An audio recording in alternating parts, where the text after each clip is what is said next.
Hi, I'm Mara Webster with In Creative Company, and thank you so much for tuning into one of our talks today. We are a year-round talk series bringing you the best creative voices across film, television, and theater. And today we are joined by the fantastic Anna Kerrigan, who's the writer-director of Cowboys. And the first thing I wanted to ask you about was the journey of writing the script, because you got to a point where you were trying to just figure out where these different threads of the story were going to go, because it lives in the past and in the present at the same time for the first half of the movie. And there was a point at which you'd written about 300 pages and then narrowed it down and made it more succinct. But in writing that much extra story and extra character development, how did that actually really help you discover a lot of additional elements and build a lot of extra backstory into these characters? Well, I think when it's really clear for you where the characters are coming from, that can sort of leak into the scenes that end up sticking around in the script, right? And it also is really helpful when you're talking about backstory with actors and helping them build a full experience for themselves, a dynamic character to come into the script with. That I think what makes it very helpful. And I'm an incredibly forgetful person when it comes to my scripts. So I really just hang on to sort of what's essential, like I've been known to write a screenplay and then I just like forget about it. And then I will be like on a call with someone, whether it's a general or, someone who wants to talk about potentially making that movie. And they're naming character names where I'm like, who is that? Wait, which one is that? So which I actually think is very helpful because when I revisit it, I don't have all these attachments and these ideas of what it's going to be. Yeah. And the film takes place in Montana, which is a place that you spent a lot of time visiting growing up and has been somewhere that you've always had a huge connection to. And I thought that you approached the story really beautifully within the setting and really explored what it's like to be raising a child who comes out as transgender in a very conservative area.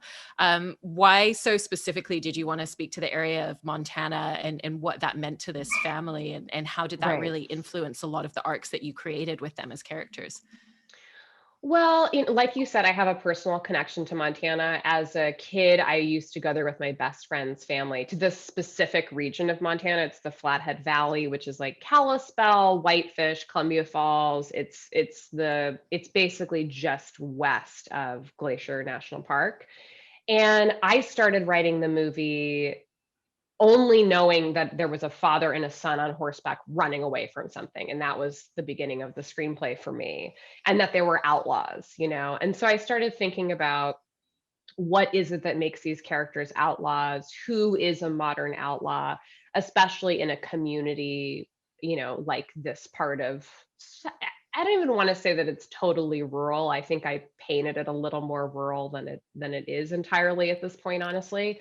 But I just wanted to sort of examine what sort of people are potentially persecuted in this or not accepted, in an area like this part of the world. But I also wanted to show, I have a great love for the people of Montana. And though I don't always agree about you know, I don't agree with some politics that some of them have, no one is monolithic. Just because you are in a red state doesn't mean you believe the set of things that Trump wants you to vote on or whatever. Like, it's everyone is complicated. Everyone has, is this amalgam of different experiences and influences. And like the character of Troy, you wouldn't think, if Troy like votes at all, I don't know that he has a political party, you wouldn't think that he would be pro-trans, but it's because his child, who he loves, who he sees, who he accepts as transgender, that he accepts him. And I think it was important for me to set it someplace like that, because so often you see trans stories happening, in coastal elite communities, if you will, Yeah. I also thought you did a really beautiful job with the character of Sally, who Gillian Bell plays, in that, out of the two parents, she's the one struggling to understand it a little bit. And instead Mhm. of it being a judgment on her character, it's really an exploration of the emotional journey that she has to take, in the way that she actually initially feels like it's because she's a failure as a parent herself. And so it's an Right. inner dialogue that she's having with herself. How did that impact a lot of the way that you wrote scenes, knowing that it was an internal journey rather than an external community-based one with her character in the way that you wanted to approach it. Right. Yes. I was very aware of that. And I think she's a character that could so easily be a villain, the mom who doesn't accept this like adorable transgender child. But I also think that, her struggle is something that a lot of parents experience, not necessarily as pertains to the gender identity of their kids, but I think, Sally is someone who has her ego wrapped up in how her family is presenting to the community and how it reflects on her own gender identity as a woman and what it means to be a woman and what it means to be a mother. And, if her child is transgender, does that make her a failure? And I think, something that's been important for me in making this film is the idea that our own judgments and our projections of how other people should be actually get in the way of us loving them and accepting them. And in that way, I think that, Sally is a very human character because I think we all struggle with that. I think we all have ideas of how our friends should be, how our family members should be. And that's, yes, she's a conservative character and she is, trying to be this incredibly gendered idea of like what a woman is, but there's something relatable about her. She's human and she goes through a journey through the movie where basically in us in her husband potentially taking away everything from her, she really sees what she has and learns to appreciate it.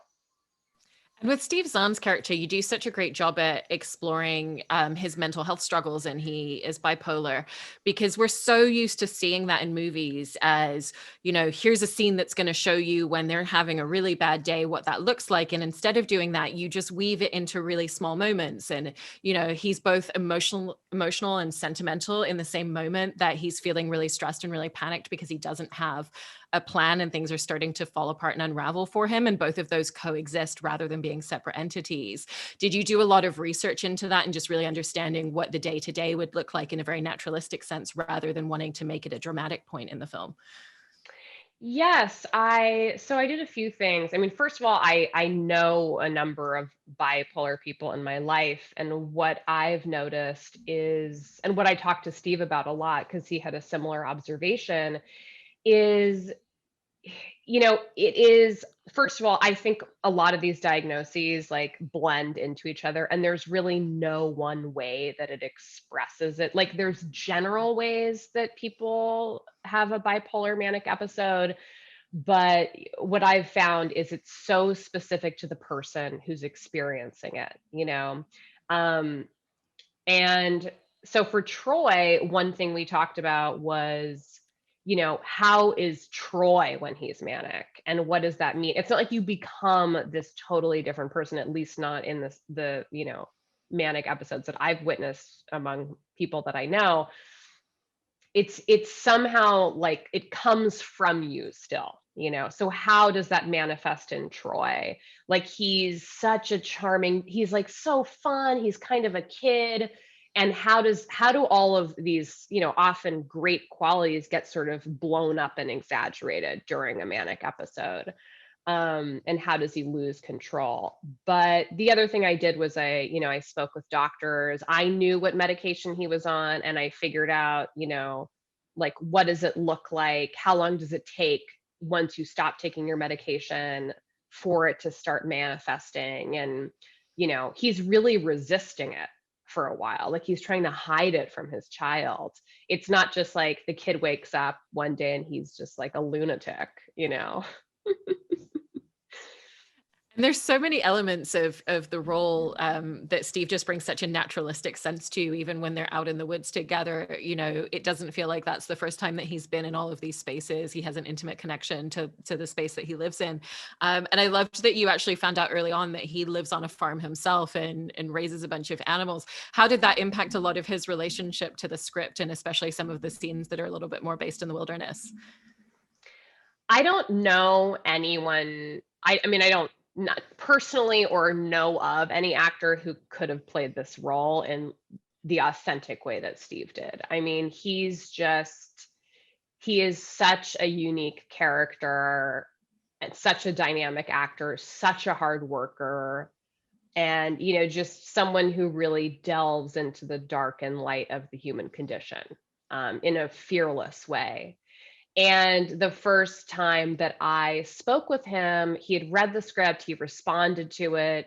Like you said, he lives in Kentucky on a horse farm. And, we got on Zoom for 1 second and we're like, oh, this is weird. Let's switch to the phone. So we switched to the phone. And then he was going about his day and he apologized to me for the noise. And I said, what? I actually don't hear anything. He says, oh, I'm feeding the animals. And I was like, yes. I mean, he's someone who I think I don't want to speak for him, but he seems to love the wild, and he loves fishing. He's an outdoorsman, and he's an amazing rider. He just gets on that horse and he's one creature, like Avatar or something. He was so, yes, he brought all that to the role for sure. He also, by the way, one time I talked to him and he said, oh, I'm sorry I missed you. I was out in the fields looking for arrowheads. And I was like, okay. Like, he really goes out there and like journeys as part of his everyday existence. I also want to talk about the character of Joe, played really beautifully by Sasha Knight, because I think you take a lot of care and delicacy in the way that you tell his story. And very early on in the script process, I know that you started consulting with GLAAD, and they kind of pulled together some really wonderful resources in, connecting you with a father and transgender son that you could have conversation with. And then even the Montana Film Office set up a dinner with you for some people who were transgender living in Montana to talk to them about their experience. From these conversations that you had about people's personal experiences and emotional journeys through the topics that you're exploring in the film, what are some of the elements and details that then seeped into the script from that?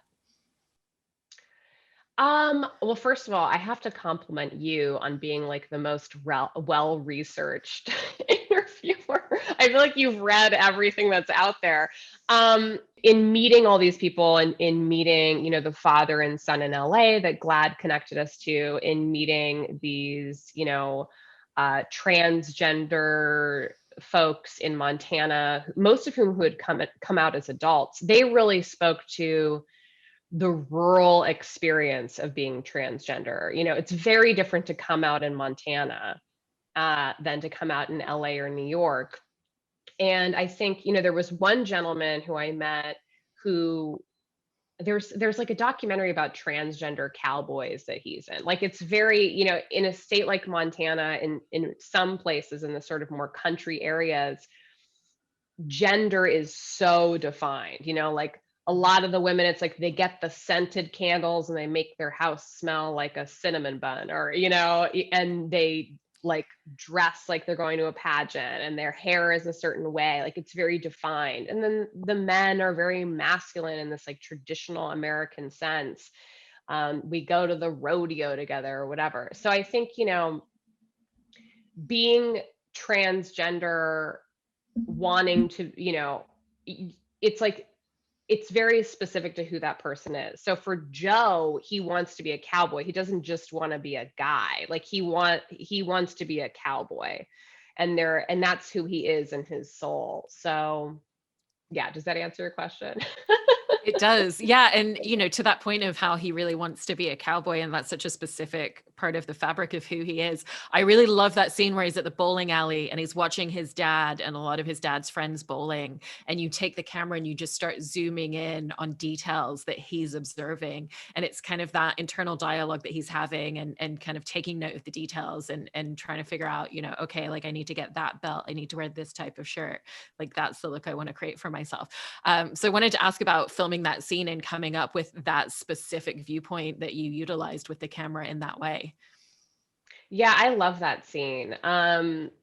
Everything what you said, but but yeah, I think it was, yeah, right. It, like, he's taking in this sort of like super macho cowboy culture in that scene, and he doesn't want to be talking to his mom about, some guy that his mom is talking about someone that a customer that she had when she like worked at a coffee shop, and just gabbing. And then he's like watching these men, drink beer and have a blast. And it's, he wants to be in that, at that what do you call it? Like a lane. Bowling He alley. wants to be in that. Yeah. Yeah, he wants to be on that lane, the cowboy lane. He doesn't want to be with the ladies. But yeah, I think it's such a, especially when you're trying to, those like visual moments are so important in a movie like this. And I knew I had to have some scene like that. And so that was what came to me. There's also some really interesting use of language that you pull into the script. Like I'm thinking about the scene where Gillian Bell's character is knocking on the door after Joe's locked it and says the line, oh, you'd better open that door, young lady. And it's such a specific resistance through that tiny word. And she's not thinking of it that way. What were some of the ways that you really wanted to use language in that sort of scope to show the different journey that these two parents are on in how they respond to things? Right. Well, I think at a certain point, Troy, though he may not, his son comes out to him, and at that point, he's still using she, her pronouns for Joe because he doesn't quite get it. Like he's not a woke dude. He understands like my child is telling me, this person that I assumed was my daughter is telling me that they're my son, but he hasn't quite wrapped his head around that. And then as the movie moves along, after he has his stint in jail, basically, he comes out sort of, he comes out medicated. He, like in our backstory, it was like he had done some research and he sort of like got it. At that point, he starts using the he, him pronouns for Joe, and Sally is not on board. And, Troy would love to have this family unit work between the three of them. But the fact that, this source of contention, the fact that these two parents are in two very different places about what's right for their kid, and they both believe they're doing the right thing, is manifested in, how Sally calls Joe she, her, and Troy uses the correct pronouns. And in casting the role of Joe, it was always something from the offset where you were very adamant that you were always going to cast a young transgender boy to play the role.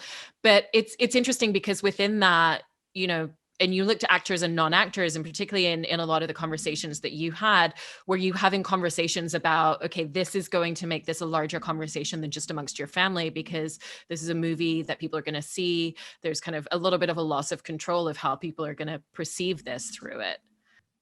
Yeah, that was something that we talked about with Nick Adams at GLAAD. I think that whenever you cast a child, whatever their gender identity is, you have to be sure that the family understands what they're getting into. And, especially in the internet age, who knows, if like one thing we talked about with Nick Adams is like, if you're casting a non-actor who isn't interested in acting, they may not want to be actors when they're 18, and they may not want, their coming out to be public information on the internet. So those were conversations that we were sure to have with Sasha's family. We put them in touch with Nick Adams at GLAAD, who also runs like a family support group for transgender youth and their parents. And I think it's our responsibility to like share what we know and, to take care of kids that we're working with. And then at that point, it's, the family's decision. But we were really lucky with Sasha in that Sasha already wanted to act. He was taking acting classes. He was doing voiceover work already. And his mom used to be a manager, so she understands the business. I think it would have been a little bit scarier if we had cast someone who was like from Oklahoma and it just knew nothing about the film industry and was less able to sort of have an educated conversation about it. But we lucked out with Sasha in so many amazing ways, but that was one of them. Yeah, Sasha's really remarkable, and you've told such a beautiful story with this incredible cast, and congratulations on all of that, and thank you for diving into the movie with us. Thank you so much. Have a good one. It was great to be here.